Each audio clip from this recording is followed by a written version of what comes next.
അക്ഷരത്തിലോട്ട് നോക്കുക. അങ്ങനെ ആദ്യം നമുക്ക് ഒരു കുരിശ്. കണ്ടോ, വിജയത്തിൻ്റെ അടയാളമാണ്. അപ്പോൾ എല്ലായിടത്തും വിജയിക്കുവാൻ ആദ്യം നമുക്ക് വേണ്ടത് ഈ കുരിശിൻ്റെ അടയാളമാണ്. വിരൽ വിരൽ വിരൽ വിരൽ ചൂണ്ട് വിരൽ.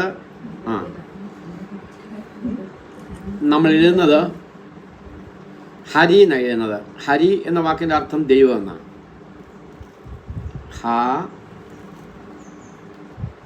ഹരി. കൊള്ളാമോ? ഇനി മലയാളത്തിലെ ഏറ്റവും കട്ടിയായൊരു വാക്ക് എഴുതാം, ശ്രീ. ഓ, ഒക്കെ അറിയാമല്ലോ.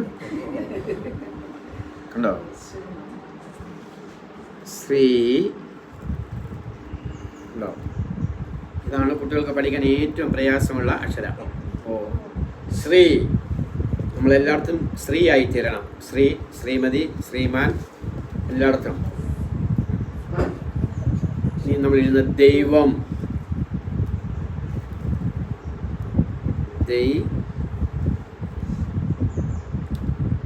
ദൈവം പറഞ്ഞേ. ദൈവം. ഈ മോള് ആഗോളതലത്തിൽ സഞ്ചരിക്കാൻ വേണ്ടി ഇംഗ്ലീഷ് എഴുതുന്നതാ. ഇവിടെ നിന്നൊക്കെ നമ്മൾ അങ്ങ് പോകും കേട്ടോ. ഏ പറഞ്ഞേ. മിടിക്ക്. അവർക്ക് ഇംഗ്ലീഷ് ആയപ്പോഴാണ് പഠിച്ചത്.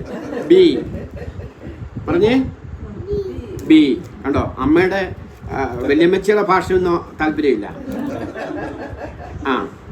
സി പറഞ്ഞേ. സി. അപ്പൊ ജീവൻ്റെ കൂടെ അമേരിക്കയിൽ പോകുന്ന ലക്ഷണമാണ്.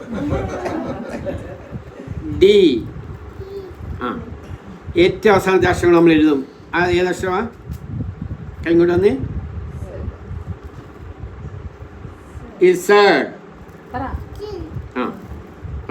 പ്രാർത്ഥിക്കട്ടെ. നാക്കൊന്ന് കാണിച്ചേ. നല്ല സ്ഫുടമായിട്ട് ഉച്ചരിക്കണം. അക്ഷരത്തെറ്റൊന്നും ഇല്ലാതെ ഭംഗിയായി സ്ഫുടമായി ഉച്ചരിക്കണം. ഓക്കെ.